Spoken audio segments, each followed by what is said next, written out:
dalam membangun manusia itu ada tahapan-tahapan. Dia bukan robot, nggak bisa langsung klik baik semuanya, nggak bisa. Jadi ada tahapan-tahapan. Ada orang betul tadi yang pertama ibadahnya baik, tapi kalau ngomong nyelekit sama tetangga nggak baik. Ada model manusia. Ini yang paling susah sadarnya orang begitu. Biarpun jago ngaji, jago ibadah, kadang-kadang nggak sadar. Kadang dinasihati pun dia kayaknya iya-iya, tapi ternyata dia masih ngelanggar. Ini memang penyakit itu berat itu. Hati-hati ahli ibadah yang punya hafalan Quran, punya tahajud, punya puasa. Diisyaratkan oleh Nabi, orang ahli ibadah paling khusyuk, tapi nggak sadar dia nyelekitan kalau ngomong. Nah, ada begitu. Satu lagi, ibadahnya pas-pasan.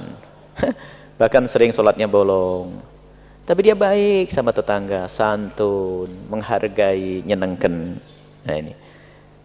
Bagaimana kita nyikapi yang seperti itu? Lihat. Kaidahnya sederhana. Tidak ada manusia yang sempurna. Jadi kalau Anda ingin memandang seseorang agar Anda semakin cinta, pandang sisi kebaikannya terlebih dahulu. Yang pertama adalah dia ahli ibadah baik.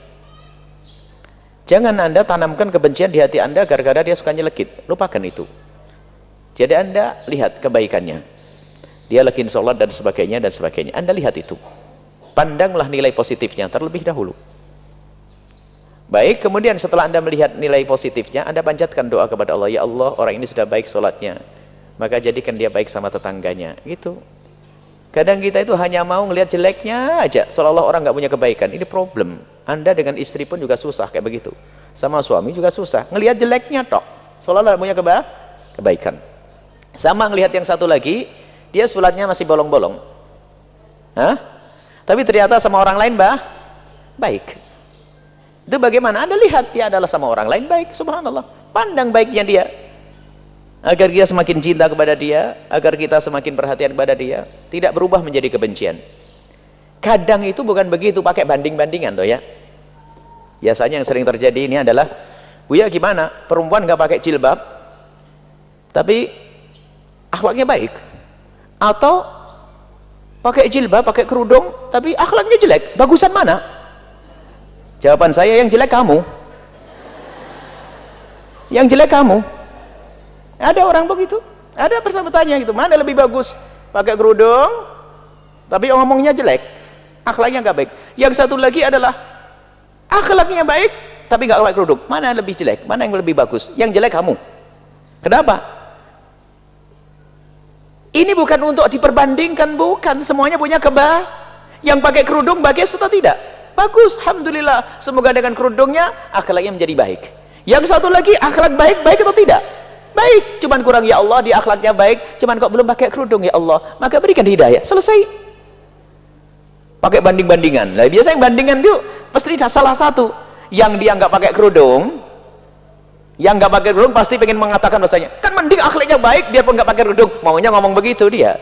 Yang penting kan hatinya lah. Seolah-olah lebih hebat dari Siti Fatimah Zahra dia. Ini penyakit. Yang penting kan hati. Hebat bener, sombong belum apa-apa. Atau sebaliknya, yang penting kan kerudung, ini kewajiban. Akhlak kan perlahan-lahan nanti. Nah, semuanya membela diri, nggak bener itu. Jadi kalau itu ada pada Anda, sifat tersebut, misalnya yang bertanya, misalnya Anda rajin ibadah, tapi kok sama tetangga nyelekit, ya tinggal sadar diri deh, berubah sama tetangga semakin Atau Anda termasuk yang satu lagi, ibadah pas-pasan, tapi baik sama tetangga, teruskan kebaikan Anda, baru Anda membuat peningkatan baik dalam ibadah. Ingat, tidak ada yang sempurna. Makanya kalau kasus perempuan yang saya contohkan, kalau Anda sudah tergolong orang yang sudah mengenakan kerudung, jilbab yang rapi, bersyukur kepada Allah, ya Allah, puji syukur kepadamu, engkau telah mudahkan aku untuk menutup aurat kami. Tinggal, ya Allah, perilakuku belum baik, ya Allah. Sadari, nanti akan baik sendiri sambil berusaha. Nggak usah sombong-sombongan. Mending akhlaknya baik, nggak pakai kerudung. Sombong itu namanya. Maka termasuk Anda yang tidak pakai kerudung, tapi ternyata akhlaknya sudah baik. Baik itu apa sih? Hubungannya dengan Allah. Tinggal adukan kepada Allah, ya Allah, engkau telah mudahkan aku tutur kata yang lembut, engkau mudahkan aku bertegur sapa yang baik dengan tetangga, tapi ya Allah, kenapa kok berat banget saya pakai kerudung, ya Allah, berikan saya hidayah dan petunjuk. Kan beres nanti. Yang repot sombong, yang penting hati. Hati, yang penting kan hati, nggak penting zahir.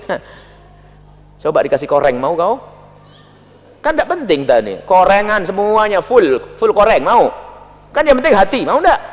Sok ini, sok penting hati, orang sombong itu.